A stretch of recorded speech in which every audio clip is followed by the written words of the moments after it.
With every passing day, Elon Musk gives leftists another reason to loathe him. Whether he's rattling his playpen at Twitter or announcing that democratic insanity has driven him to voting Republican, the mega billionaire has spent most of 2022 attracting conservative support and drawing increasingly strident attacks from liberals.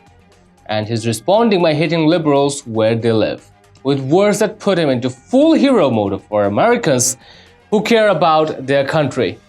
In the most recent ambush against the CEO of Tesla and SpaceX, a friend of a former SpaceX employee went public with a sexual harassment allegation against Musk stemming from an alleged incident aboard a company plane in 2016.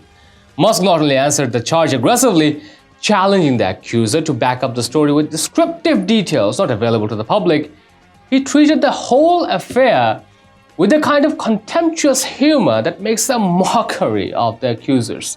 But on a more dramatic note, Musk published a Twitter post late Thursday that opened by tearing away the curtain that covers up so many ad hominem leftist attacks in a sham of righteous indignation, and ended with 16 words that should warm the heart of any conservative who has lived through the past few years of increasingly totalitarian control by the barons of social media.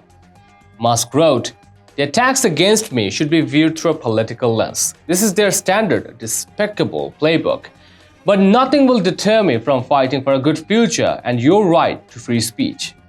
Now, if it had been coming from a career politician on the right, let's say Ted Cruz or Mitch McConnell, the first part would have felt pro forma as reflexive and questionably credible as an office figure entangled in scandal suddenly deciding to spend more time with the family.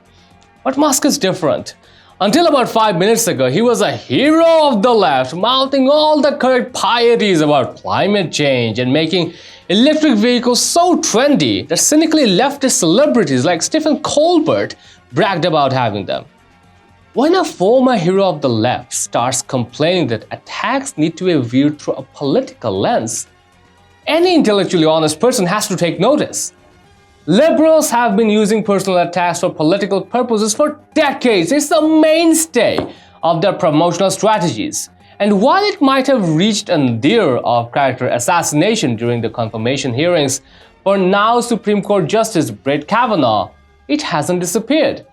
The only way to fight it is to meet it head on. Kavanaugh did, well, when he finally could do so, in an epic moment that became a turning point in the country's history. Musk is doing it right now. Truth is the best defense against a false allegation, and when truth is delivered quickly and forcefully, it's at its most potent. But most importantly, the second half of Musk's tweets showed just why liberals are now so obsessed with smearing him. The statement is an unabashed endorsement of free speech, the God-given right that the founders thought was so important. They enshrined it in the very first amendment to the Constitution that changed the world. There was a time not so long ago in American politics where Musk's words would have been almost unremarkable, when every decent American understood that free speech is part of the national DNA. But thanks to the stridently leftward drift of the Democratic Party in recent years, along with the embarrassing, obscene, enabling behavior of the mainstream media that has made it possible, what Musk is saying comes across as a bracing blast of bravery amid the current bedlam. And if liberals loathe Musk more with every passing day, it's all too easy to see why. We'd like to know your thoughts and responses. Share them in the comments down below. And also, share this news and support us through subscribing to our channel. Thanks for watching.